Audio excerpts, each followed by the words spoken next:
doing? Hey there, budding botanists. I'm Aaron. And I'm Evie. And we're just a couple of backyard botanists, and this is Botany for Kids. So today we're talking about spring ephemerals.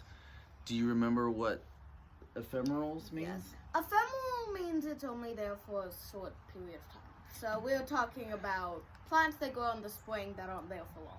Yes, exactly. So these are plants that usually come out before the leaves on the trees, and they grow up and they bloom and they make their seeds early in the springtime. And we've got some spring ephemerals here around the garden, so we're going to do something a little bit different today, and we're going to kind of go around the garden and just show you some. We've done this once, but not with a specific type of thing. Yeah, way early on in Botany for Kids.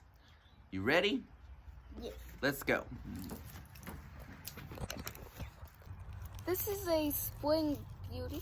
Yeah, these are spring beauties. And one of their key characteristics is that they close their petals things at nighttime because it sometimes gets cold in spring. Yeah, so one of the things we see happen in spring ephemerals, like this spring beauty, is that it's kind of late now. It's about 6:30 in the evening. And so they close their petals because sometimes in early spring it gets cold all of a sudden and they need to protect their nectar for the pollinators, right? Yeah. All right, let's go find another one. All right, so we found another one. This is called a, Evie, what do you do? It's a trillium. It's called a trillium. Evie's having fun on her swing at the moment. Do you remember anything significant about trillium? So Tri means three. tri means three, and trilliums have these three leaves or bracts that we see on them. And there's a ton of different types of trilliums around the United States. Ants actually take their leaves or seeds. Yes. Seeds. They take their seeds and eat the yummy stuff around them, and then they leave the rest there to regerminate. Yes. So ants love the seeds of trilliums. And the seeds of trilliums are dispersed by ants. We call this myrmecory. And so they have a little thing on the outside of the seed that we call an elaiosome that's got deliciousness that ants like to eat. You okay, Evie? Yeah.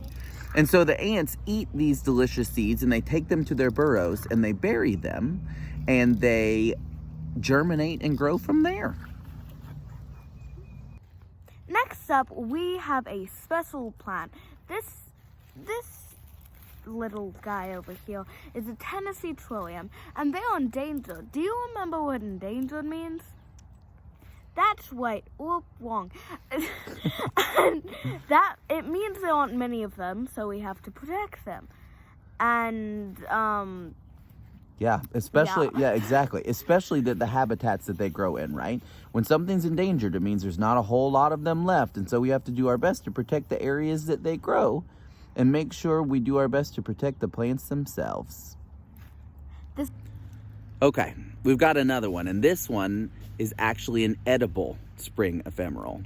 These little things right here, sometimes they bloom, but not often. they're called ramps.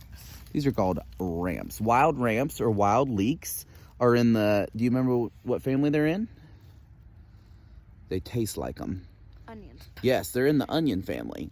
And so these have a really cool story. They're eaten a lot throughout the southeast United States. The people throughout the Appalachian Mountains love these because they grow prolifically throughout the mountains and also throughout the Great Lakes region. In fact, the city of Chicago was named after a Native American word for ramps, Chicago.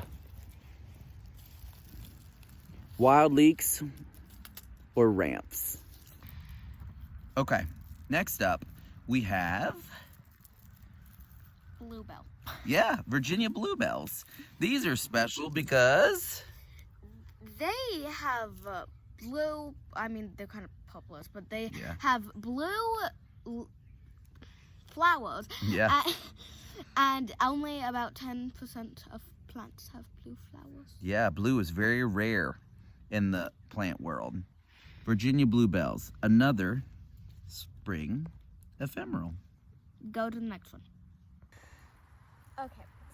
this is, I'm pretty sure, is our last one, and this is called a Maybelle, not Maybelle, mayapple. Good.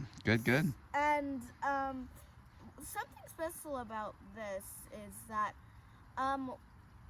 this one is too young, so we can't presumably sow it. But once it gets a little older, there will be blooms under this, and it blooms in May, but after a while they turn into little like fruits that look like apples, and that's later in the summertime. And something else special about it is that a long time ago, I'm pretty sure, just like the whams, a long time ago, Native Americans used it for medicines, but now we think some parts of it are poisonous, so we might not want to touch it. Be careful. This is our last. This is not our last one. This is a sway. But just for a quick review, spring ephemerals are plants that are only in springtime and only last for a little bit. And when you get a chance, remember to maybe go in your backyard or go to a park with a responsible adult. Remember, that's a huge part of that. Especially for the mayapple, that might be poisonous. You might want to go with a responsible adult. And go to a nearby park or your backyard and see if you can find some spring ephemerals of your own. And as always, I'm Evie. And I'm Aaron. And this is Botany for Kids.